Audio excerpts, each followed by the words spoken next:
Hello everyone, Gautam is education hub पर आप सभी का बहुत बहुत स्वागत है। उम्मीद है आप सभी अच्छे होंगे, एग्जाम की तैयारी अच्छे से जारी होगी। आज है 4 सितंबर 2024 और आज की करंट अफेयर की क्लास आप लोगों के सामने। क्लास शुरू करने से पहले आप लोगों से छोटी सी रिक्वेस्ट, अगर आप लोग चैनल पर नए हैं तो प्लीज़ चैनल को सब्सक्राइब कीजिएगा। अगर वीडियो आपको अच्छी लगे तो लाइक कीजिएगा और ज़्यादा से ज़्यादा शेयर कीजिएगा। आइए चलते हैं हमारे आज के करंट अफेयर के पहले क्वेश्चन की तरफ। 2024 विश्व बधिर निशानेबाजी चैंपियनशिप कहाँ पर आयोजित की गई? ऑप्शन हैं जर्मनी, फ्रांस, रूस या फिर इनमें से कोई नहीं। सही आंसर हमारे पास होने वाला है ऑप्शन नंबर ए, जर्मनी। ठीक है, किस चैंपियनशिप की यहाँ पर बात हो रही है? विश्व बधिर निशानेबाजी चैंपियनशिप। बधिर आप लोग जानते हैं कि जो लोग सुन नहीं सकते उनको हम बोलते हैं बधिर। तो बधिर निशानेबाजी चैंपियनशिप की आयोजन जो है वो जर्मनी के अंदर किया गया है। अब जर्मनी में कहाँ पर किया गया है वो हम देख लेते हैं। तो ये जो है वो जर्मनी के हनोवर शहर में किया गया है। ठीक है, अब देखिए किसने जीता है इसको? धनुष श्रीकांत, इन्होंने जीता है इसको। और ये हुआ कहाँ पर है? जर्मनी में हुआ है। 9 अगस्त से 8 सितंबर तक 2024 तक चला ये। ठीक है, धनुष श्रीकांत, अगर आपसे कोई क्वेश्चन इस तरह से पूछ ले कि धनुष श्रीकांत जो हाल ही में खबरों में थे किस खेल से संबंधित है, तो आप लोग उत्तर कर सकते हैं उसका निशानेबाजी। ठीक है, और ये हनोवर में हुई है ये चैंपियनशिप जर्मनी के अंदर। भारतीय जो बधिर निशानेबाज धनुष श्रीकांत हैं उन्होंने जर्मनी के हनोवर शहर में आयोजित 2024 विश्व बधिर निशानेबाजी चैंपियनशिप में 3 स्वर्ण पदक जीते हैं। ठीक है, ये भी आप लोगों को ध्यान रखना है कितने स्वर्ण पदक जीते हैं। इन्होंने 3 स्वर्ण पदक जीते हैं और इसके साथ इन्होंने विश्व वर्ल्ड रिकॉर्ड, जिसको हम बोलते हैं विश्व रिकॉर्ड, बनाया है। क्वेश्चन नंबर 2 है, भारत जैव ऊर्जा और टेक एक्सपो 2024 कहाँ पर आयोजित किया गया था? ऑप्शंस हैं बेंगलुरु, मुंबई, नई दिल्ली या फिर इनमें से कोई नहीं। सही आंसर हमारे पास होने वाला है ऑप्शन नंबर सी, नई दिल्ली। ठीक है, जैव ऊर्जा और टेक एक्सपो 2024 की बात हो रही है तो नई दिल्ली में इसको मनाया गया है। ठीक है, अभी देखिए उद्घाटन किसने किया है इसका? तो उद्घाटन किया है जो केंद्रीय सड़क परिवहन और राजमार्ग मंत्री हैं, कौन है? नितिन गडकरी जी हैं। और केंद्रीय पेट्रोलियम और प्राकृतिक गैस मंत्री जो कि हरदीप पुरी हैं। तो संयुक्त रूप से इनके द्वारा उद्घाटन इसका किया गया है। अगर हम बात करें कि इस भारत में सरकार ने E20 ईंधन को लॉन्च करने किया है, जो कि एक जैव ऊर्जा ईंधन है। अब आप लोग ये सोच रहे होंगे कि E20 ईंधन क्या है? तो E20 क्या है? ई का मतलब होता है इथेनॉल और 20 मतलब 20%।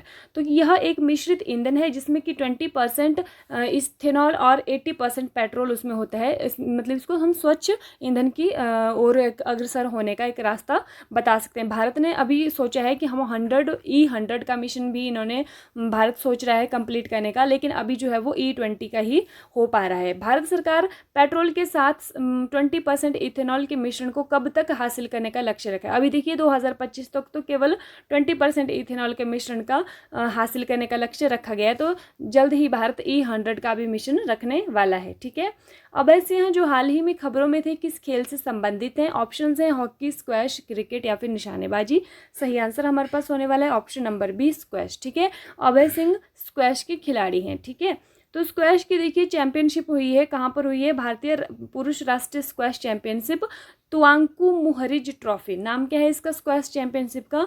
तुआंकू मुहरिज ट्रॉफी। तो इसका जो एक पुरुष एकल का खिताब जीता है वो किसने जीता है? वो अभय सिंह ने जीता है। ठीक है, अभी देखिए नाम आप लोगों को हो सकता है ये नाम थोड़ा अटपटा लगे, लेकिन फिर भी आप लोगों को याद रखना है ये तुआंकू मुहरिज ट्रॉफी जो है ये किस चीज़, ऐसे भी क्वेश्चन पूछा जा सकता है कि ये जो तुआंकू मुहरिज ट्रॉफी है ये किसका किस चीज़ की ट्रॉफी है, कौन से खेल की ट्रॉफी है ये? तो आप लोगों को ध्यान रखना है कि स्क्वैश की है।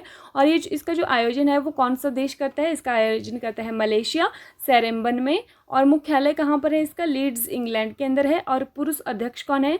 भारत के जो सौरभ घोषाल हैं वो इसके अध्यक्ष हैं। और महिला अध्यक्ष हैं इंग्लैंड की सारा जैन पेरी।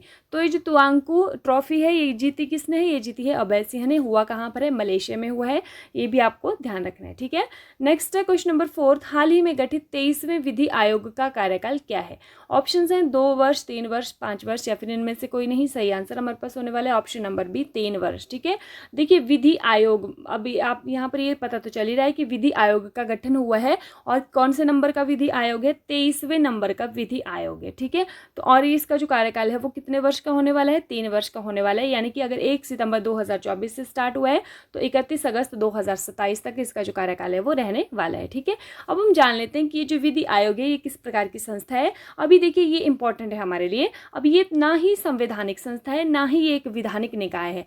संवैधानिक संस्था का मतलब क्या होता है? संवैधानिक संस्था का अर्थ है कि मान लीजिए संविधान के अंदर अगर किसी संस्था का उल्लेख है, जैसे कि यूपीएससी है, यूनियन पब्लिक सर्विस कमीशन है, तो उसका उल्लेख कहाँ पर है? संविधान के अंदर, तो वो एक संवैधानिक निकाय है। ठीक है, तो ये ना ही संवैधानिक निकाय है, इसका मतलब संविधान के अंदर कोई उल्लेख नहीं है, ना ही ये एक विधानिक निकाय। विधानिक निकाय मतलब जिसका कानून बना करके जिसको ऐड किया गया हो उसको हम बोलते हैं वैधानिक निकाय। तो ऐसी भी कोई निकाय नहीं है, बल्कि भारत के राष्ट्रपति के आदेश द्वारा स्थापित एक कार्यकारी निकाय है। तो ये क्वेश्चन आप लोगों के लिए इंपॉर्टेंट है। अगर आप कोई अच्छे लेवल का एग्जाम दे रहे हैं तो वहां पर ये क्वेश्चन जरूर आपसे पूछा जा सकता है कि किस तरह की संस्था है, कौन सी? विधि आयोग। तो विधि आयोग किस प्रकार की निकाय है? ये कार्यकारी निकाय है, ना ही संवैधानिक है और ना ही एक विधानिक निकाय है। ठीक है, अभी देखिए क्वेश्चन नेक्स्ट कैसे आ सकता है आपसे कि इससे स्टैटिक भी आ सकता है कि ब्रिटिश काल में गठित जो प्रथम विधि आयोग था उसके अध्यक्ष कौन थे? तो प्रथम विधि आयोग के अध्यक्ष थे लॉर्ड थॉमस बेबिंगटन मैकाले। ठीक है, तो शॉर्ट में मैकाले आप बोल सकते हैं कि प्रथम विधि आयोग के अध्यक्ष कौन थे? मैकाले। और इसकी स्थापना कब हुई थी? 1834 में हुई थी। स्वतंत्रता के बाद गठित प्रथम विधि आयोग के अध्यक्ष कौन थे? बहुत ही इंपॉर्टेंट क्वेश्चन है दोनों कि एक तो सबसे पहला जो विधि आयोग बना था वो कब बना था? 1834 में बना था और अध्यक्ष कौन थे? मैकाले थे। ठीक है, और स्वतंत्रता के बाद जो गठित हुआ था उसके अध्यक्ष कौन थे? MC सीतलवाड़, और 55 से 58 तक के अध्यक्ष रहे थे। 23वें विधि आयोग में अध्यक्ष के सहित कितने पूर्णकालिक सदस्य हैं? तो इसमें 5 सदस्य होंगे, या तो सर्वोच्च न्यायालय या उच्च न्यायालय के सेवारत न्यायाधीश होंगे, और विधि आयोग केंद्रीय कानून एवं न्याय मंत्रालय के प्रशासनिक नियंत्रण में होगा। देखिए किसके अंतर्गत होगा? ये कानून एवं न्याय मंत्रालय के प्रशासनिक नियंत्रण में होगा। नेक्स्ट क्वेश्चन है, हाल ही में खेल श्रेणी में फिक्की यंग लीडर्स अवार्ड 2024 में किसे सम्मानित किया गया है? ऑप्शन है युवराज सिंह, नीरज चोपड़ा, मनु भाकर या फिर PR श्रीजेश। सही आंसर हमारे पास होने वाले option number B, Neeraj Chopra. कौन सा अवार्ड इनको मिला है? फिक्की यंग लीडर्स अवार्ड 2024 में खेल श्रेणी में इनको मिला है। ठीक है, तो अगर हम बात करें खेल श्रेणी में मिला है नीरज चोपड़ा को, और यूथ अगर मनोरंजन यूथ अवार्ड की हम बात करें तो वो मिला है आयुष्मान खुराना को, और नेक्स्ट जनरेशन लीडरशिप अवार्ड मिला है रोशनी नादर को। ठीक है, और सर्वश्रेष्ठ उद्यमी का अवार्ड मिला है अमन गुप्ता को। ठीक है, तो कितने अवार्ड हमने पढ़ लिए इसमें? फिक्की में जो यंग लीडर्स 2024 में है, इसमें खेल श्रेणी में मिला है नीरज चोपड़ा को, मनोरंजन यूथ अवार्ड में मिला है आयुष्मान खुराना को, नेक्स्ट जनरेशन लीडरशिप अवार्ड मिला है रोशनी नादर को, और सर्वश्रेष्ठ उद्यमी का अवार्ड मिला है अमन गुप्ता को। तो आई होप आप लोगों को याद हो जाने चाहिए ये। नेक्स्ट क्वेश्चन है, हाल ही में इंडिया पोस्ट पेमेंट्स बैंक ने अपना 7वां स्थापना दिवस कब मनाया है? ऑप्शन है 1 सितंबर, 2 सितंबर, 3 सितंबर, 4 सितंबर। सही आंसर हमारे पास होने वाला है ऑप्शन नंबर ए, 1 सितंबर को। ठीक है, कब मनाया गया है? 1 सितंबर को मनाया गया है। इंडिया पोस्ट पेमेंट बैंक इनको हम कहते हैं। तो 7वां जो है वो इन्होंने अपना स्थापना दिवस मनाया है। 2018 में इनको नरेंद्र मोदी जी के द्वारा शुरू किया गया था। ठीक है, ये कैसे बैंक होते हैं? ये लोन प्रोवाइड नहीं करते हैं, क्रेडिट आपको मतलब लोन नहीं देते हैं ये वाले बैंक जो हैं। ठीक है, बाकी ये सारे बैंकिंग सिस्टम इनका सेम रहता है, बस आपको लोन प्रोवाइड नहीं करते हैं। अभी हाल ही में बजट के अंदर भी कहा गया था कि जो नॉर्थ ईस्ट इंडिया है वहाँ पर कितने पोस्ट पेमेंट बैंक जो है वो खोले जाएंगे? तो 100 पोस्ट पेमेंट्स बैंक जो है खोले जाएंगे। ठीक है, क्वेश्चन नंबर 7 देख लीजिए, हाल ही में विश्व बैंक ने वित्त वर्ष 2025 के लिए भारत के विकास का कितना पूर्वानुमान व्यक्त किया है? ठीक है, वर्ल्ड बैंक की यहाँ पर बात हो रही है। तो वित्त वर्ष 2025 जो फाइनेंशियल ईयर 2025 होने वाला है उसके लिए भारत के विकास का कितना पूर्वानुमान, कि भारत कितनी ग्रोथ रेट भारत की जो है रहने वाली है?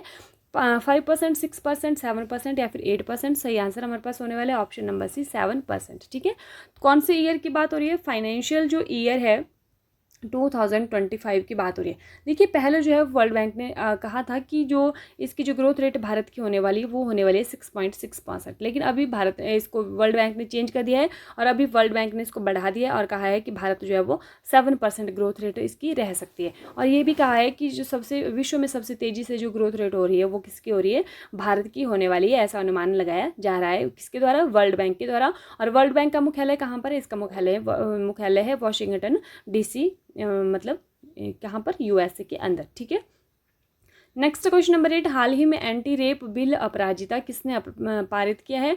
ऑप्शन है उत्तर प्रदेश, मध्य प्रदेश, पश्चिम बंगाल या फिर इनमें से कोई नहीं। सही आंसर हमारे पास होने वाला है ऑप्शन नंबर सी, पश्चिम बंगाल। ठीक है, एंटी रेप बिल नाम क्या है इसका? अपराजिता। ठीक है, तो कहाँ पर? पश्चिम बंगाल। ममता बनर्जी, आप लोग जानते हैं कोलकाता के अंदर अभी जो हाल ही में रेप एंड मर्डर केस हुआ है डॉक्टर का, ठीक है, तो उसी के विरोध में मतलब एंटी रेप बिल जो है वो ये लॉन्च किया है, वहाँ की विधानसभा ने पारित किया है। तो अभी जो है वो इसको विधानसभा से तो पारित हो गया, लेकिन राज्यपाल जी के हस्ताक्षर नहीं हुए हैं। फिर ये अगर ये हस्ताक्षर हो जाएंगे तो फिर ये कानून बन जाएगा, ये बिल नहीं रहेगा, ये एक्ट बन जाएगा। ठीक है, तो पश्चिम बंगाल में हुआ है और इसमें 2-3 बातें महत्वपूर्ण कही गई हैं कि अगर किसी महिला का जो है वो रेप किया जाता है, नंबर फर्स्ट बात क्या है, और उसकी मौत हो जाती है तो उसको जो है वो मतलब कैपिटल पनिशमेंट, मौत की सज़ा होनी चाहिए। नंबर 2 कि अगर किसी नाबालिग के साथ रेप किया जाता है और अगर तो उसको भी कैपिटल पनिशमेंट मिलनी चाहिए। और नंबर 3 ये है कि अगर किसी के साथ रेप किया जाता है, अगर उसकी मौत नहीं भी होती है तब भी उसको आजीवन कारावास होना चाहिए। तो इस तरह की बातें जो है वो इस बिल में लाई गई हैं, लेकिन अभी राज्यपाल के हस्ताक्षर इसमें बाकी हैं, इसको कानून बनने में समय लगेगा। और बहुत ही अच्छा ये एक सुझाव मुझे लगता है, बिल जो बनाया गया है ये पूरे इंडिया में लागू होना चाहिए। हालांकि यहाँ पर कोई भी कंसेशन नहीं होनी चाहिए, सीधा कैपिटल पनिशमेंट ही सबके लिए होना चाहिए, चाहे मौत हो या ना हो। ठीक है, तो अपराजिता महिला एवं बाल विधेयक इसका नाम है। नेक्स्ट क्वेश्चन है क्वेश्चन नंबर 9, हाल ही में धरती का सबसे उच्चतम तापमान 82.2 डिग्री सेल्सियस कहाँ पर दर्ज किया गया है? ऑप्शन हैं भारत, ईरान, ओमान या फिर UAE। सही आंसर हमारे पास होने वाला है ऑप्शन नंबर बी, ईरान। ठीक है, तो क्या बात हो रही है यहाँ पर, धरती का सबसे उच्चतम तापमान, कौन सा तापमान कितना हुआ है? 82.2 डिग्री सेल्सियस। ठीक है, तो कहाँ पर अभी दर्ज किया गया है? तो ये किया गया है ईरान के अंदर। तो ईरान में कहाँ पर किया गया है? ईरान की एक जगह है डेरेस्टन एयरपोर्ट, वहाँ पर धरती का सबसे उच्चतम तापमान कितना 82.2 डिग्री सेल्सियस जो है वो दर्ज किया गया है। ठीक है, ईरान की राजधानी की अगर हम बात करें तो ईरान की राजधानी है तेहरान, और यहाँ के जो राष्ट्रपति है मसूद पेजेस्कियान, और जिन राष्ट्रपति की मौत हुई थी उनका नाम था इब्राहिम रईसी। ये भी आप लोगों को याद होना चाहिए। नेक्स्ट क्वेश्चन नंबर 10, हाल ही में भारत से पर्यटन को बढ़ावा देने के लिए TTOS योजना की घोषणा किसने की है? ऑप्शन है चीन, मालदीव, दक्षिण अफ्रीका या फिर ऑस्ट्रेलिया। सही आंसर हमारे पास होने वाला है ऑप्शन नंबर सी, दक्षिण अफ्रीका, मतलब साउथ अफ्रीका। ठीक है, तो देखिए भारत से पर्यटन को बढ़ावा देने के लिए, यानी कि साउथ अफ्रीका चाहता है कि उसको जो पर्यटन वहाँ का बढ़े और वहाँ पर जो घूमने के लिए लोग आए हैं वो कहाँ से हों? भारत से हों और चीन से भी हों। ठीक है, भारत और चीन से है ये, तो दोनों देशों से वहाँ पर घूमने के लिए जो लोग जाएंगे तो उनके लिए TTOS योजना की घोषणा की है, साउथ अफ्रीका ने की है। तो वहाँ पर कुछ वीज़ा में जो है सुधार करने वाले हैं ये, मतलब वीज़ा में कुछ कंसेशन देने वाले हैं जिससे कि वहाँ पर पर्यटन बढ़ सके। ठीक है, और ये TTOS की फुल फॉर्म क्या है? Trusted tour operator scheme. क्या फुल फॉर्म है इसकी? ट्रस्टेड टूर ऑपरेटर स्कीम इसकी फुल फॉर्म है। ठीक है, तो दक्षिण अफ्रीका के द्वारा की जा रही है और वहाँ पर पर्यटन बढ़ाने के लिए की जा रही है भारत और चीन देशों से। ठीक है, नेक्स्ट रिवीजन कल की क्लास का, हाल ही में सुप्रीम कोर्ट के नए झंडे और प्रतीक चिन्ह को किसने लॉन्च किया है? तो किसने किया है? हमारी राष्ट्रपति द्रौपदी मुर्मू जी ने किया है। हाल ही में अंतर्राष्ट्रीय ओलंपिक समिति ने किसे ओलंपिक ऑर्डर के स्वर्ण पदक से सम्मानित किया है? तो किसको किया है? इमैनुअल मैक्रोन को किया है, जो कहाँ के? फ्रांस के राष्ट्रपति हैं। मतलब अभी पेरिस में जो ओलंपिक हुए हैं उसके जो आयोजन है उसके लिए किया गया है।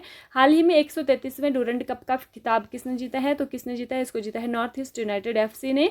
नॉर्थ ईस्ट जो यूनाइटेड फुटबॉल क्लब है इसने जीता है, मोहन बागान सुपर जायंट को हरा करके जीता है। ठीक है, कहाँ पर जीता हुआ है ये? कोलकाता काकराझार, सॉरी यहाँ पर काकराझार होने वाला है, असम के अंदर है ये। जमशेदपुर और शिलोंग में आयोजन हुआ है। 1888 में फर्स्ट जो डूरंड कप है वो हुआ था, और कहाँ पर हुआ था? शिमला के अंदर, हिमाचल प्रदेश में हुआ था। नेक्स्ट, हाल ही में लेप्टोस्पायरोसिस प्रकोप से कहाँ पर 121 मौतें हुई है? तो ये कहाँ पर हुई है? केरल के हुई है, और इसमें हम इसको चूहा बुखार भी बोलते हैं। चूहों के द्वारा, चूहों के मूत्र से जो ये लेप्टोस्पायरिया जो जीवाणु है वो फैलता है और उसी के कारण ये बुखार होते हैं और उससे मौतें पाई गई हैं, 121 मौतें हुई हैं। ठीक है, नेक्स्ट है, हाल ही में चर्चा में रहे प्रोजेक्ट नमन का संबंध किससे? तो भारतीय सेना के जवानों से। ठीक है, और अगर हम बात करें कि जो भारतीय थल सेना दिवस है वो 15 जनवरी को मनाया जाता है, वायुसेना दिवस 8 अक्टूबर को, नौसेना दिवस 4 दिसंबर को, और भारतीय तटरक्षक बल दिवस 1 फरवरी को मनाया जाता है। हाल ही में शंभू सीमा पर प्रदर्शन कर रहे किसानों की शिकायतों का समाधान करने के लिए किसकी अध्यक्षता में समिति का गठन किया है? तो किसकी अध्यक्षता में किया गया है? नवाब सिंह की अध्यक्षता में किया गया है। ये जो है वो पंजाब और हरियाणा हाईकोर्ट के न्यायाधीश रह चुके हैं। ठीक है, तो जस्टिस नवाब सिंह की अध्यक्षता में किया गया है, जो कि किसान वहाँ पर शिकायतें लेकर के बैठे हुए हैं। हाल ही में वायुसेना के उप प्रमुख पद पर किसे नियुक्त किया गया है? तो ये किया गया है तेजिंदर सिंह को। अगर हम बात करें कि वायुसेना के प्रमुख कौन है, तो वो है विवेक राम चौधरी। उपेंद्र द्विवेदी थल सेना के अध्यक्ष हैं, और गोविंद मोहन जो है वो अभी हाल ही में केंद्रीय गृह सचिव बनाए गए हैं। ठीक है, तो वायुसेना की बात होगी, यहाँ पर थल सेना की बात होगी। अगर हम बात करें नौसेना की, तो नौसेना के प्रमुख कौन है वर्तमान में? दिनेश कुमार त्रिपाठी जी हैं, ये भी आप लोगों को ध्यान रखना है। नेक्स्ट क्वेश्चन है, हाल ही में भारतीय नौसेना के जहाज तबर ने किस देश के नौसैनिक जहाज अटालिया के साथ समुद्री साझेदारी अभ्यास किया है? तो कौन से देश के साथ किया है? ये किया है स्पेन के साथ, ठीक है। तो भारत का तबर है और स्पेन का कौन सा है? अटालिया। नेक्स्ट है, हाल ही में रमन मैग्सेसे पुरस्कार 2024 के लिए चुने गए डॉक्टर गुएन थिनोक किस देश से संबंध रखती हैं? तो कहाँ की? ये है वियतनाम, ठीक है। ये भी आप लोगों को ध्यान रखना है। हाल ही में ट्रैक एंड फील्ड इवेंट में 2 पदक जीतने वाली पहली भारतीय महिला कौन बनी है? तो ये बनी है प्रीतिपाल। अवनी लकीरा गोल्ड लेकर आई है शूटिंग में, ठीक है। और मोना अग्रवाल भी इसी खेल में शूटिंग इसी में कौन सा कांस्य पदक लेकर आई हैं, ठीक है। तो जो प्रीतिपाल है ये 100 मीटर एंड 200 मीटर में 2 कांस्य पदक जीत कर आई हैं, ठीक है। नितेश कुमार गोल्ड लेकर आए हैं और SL3 कैटेगरी में बैडमिंटन में, पैरा बैडमिंटन में। सुमित अंतल भाला फेंक में गोल्ड लेकर आए हैं और योगेश सिल्वर मेडल लेके आए हैं डिस्कस थ्रो में, ठीक है। निषाद कुमार हाई जंप में सिल्वर लेके आए हैं। इवेंट कौन सा था? T47, ठीक है। लास्ट वीडियो के क्वेश्चन में आप लोगों से पूछा था कि 2025 में ओलंपिक के पहले ई स्पोर्ट्स खेलों की मेजबानी कौन सा देश करने वाला है? तो सही आंसर आप लोगों ने किया था, इसका सही आंसर होने वाला था सऊदी अरब, ठीक है। राइट आंसर किया था आप लोगों ने, बहुत बहुत धन्यवाद आप लोगों का आंसर करने के लिए। तो आज का क्वेश्चन फिर से देख लीजिए। हाल ही में प्रकाशित एशियाई शेरों और संरक्षण प्रयासों पर पुस्तक कॉल ऑफ द गिर के लेखक कौन है? इंपॉर्टेंट है, क्वेश्चन पेपर में आ सकता है। परिमल नाथवानी, प्रीति सूदन, अंशुमन गायकवाड़ या फिर इनमें से कोई नहीं। सही आंसर क्या होने वाला है वो आप लोग बताएंगे, ठीक है। कमेंट बॉक्स में कमेंट करके बताएंगे। तो पुस्तकें इंपॉर्टेंट होती है, कौन इनके लेखक हैं, ठीक है। तो इसी के साथ आज की जो क्लास है वो समाप्त होती है। क्लास देखने के लिए आप लोगों का बहुत बहुत धन्यवाद। अंत तक जुड़े रहने के लिए आप लोगों का बहुत बहुत धन्यवाद। इसी के साथ thank you and have a nice day. खुश रहिए, अपना ख्याल रखिए और अपनी तैयारी को डे बाय डे मजबूत रखिए।